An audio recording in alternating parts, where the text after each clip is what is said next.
what are the important things in your life right now, what's important to you, if it's flexibility, if it's being able to have a certain type of lifestyle, then once you start with that, which may seem a bit more ambiguous, then okay, what does it take to give you what it is that you ultimately want? And then from there, the goal starts to become a little bit more clear. Yeah, I agree. I mean, because I think that that clarity and that process that you go through, it really does help you start to identify what some of those drivers are. Because as you talked about, like for our goal is we wanted to create more flexibility so when we have children that we can be more present as parents. Like we can still be present in our marriage Right. and be present as parents Yeah. and still keep a healthy business growing. And Mm-hmm. so when you're looking at those aspirational things, we had to really look in and say, okay, all right, well, what does revenue and profitability need to look like for us to be able to achieve those aspirational things? And then when we started looking at the drivers, we said, okay, all right, from a revenue standpoint, if our revenue needs to get, grow to this point, what are the actions or what are the things that are going to drive us closer to that goal? And Mm-hmm. we looked at things like the number of new customers that we have starting. We looked at the number of customers that each staff member could support. And when we started really breaking it down like that, we started realizing like, okay, all right, these are the drivers. Like in order for us to hit this revenue number, Right. we need to have X number of customers a month, or we need each accounting staff member needs to be able to support X number of customers.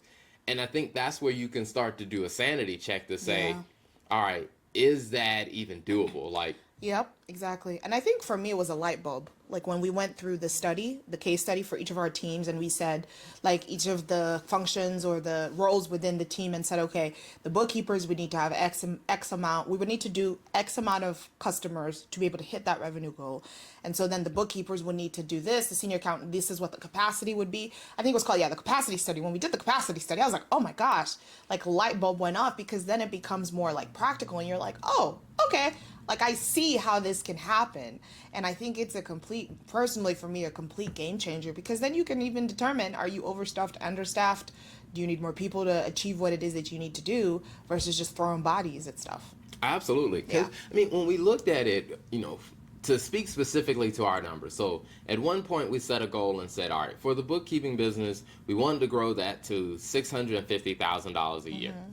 And we went through the math and we said, okay, all right, how many, based on the number of staff members that we have, how many clients would each bookkeeper need to be able to support for us to get to that point? Mm-hmm. And then when we laid out that goal, we said, all right, they need to be able to support, I think it started off as they need to be able to support 12 clients per bookkeeper. Mm-hmm. And then when we did the math and we said, okay, all right, well, 12 clients per bookkeeper get us to the goal, we were like, well, no, well, then that probably either needs to change or we're going to have to hire more bookkeepers.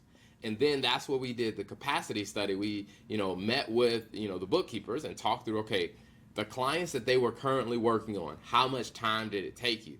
And when we let the bookkeepers walk us through all the stuff they were doing, we realized, well, based on what you're doing, you actually have the capacity to do 18 clients. And I love that capacity study, because they were the ones who actually came to that conclusion. It Yeah. wasn't us. And I think that is such a big game changer, because sometimes you have this idea of like the leader or the business owner just trying to get people to do more with less. But the reality is, like, involving them in that process was a game changer, because we realized the initial 12 or 16, whatever the number we had was actually pretty low. And the team had capacity to do more, which mean that we could scale without having to add bodies or add more people yet, right?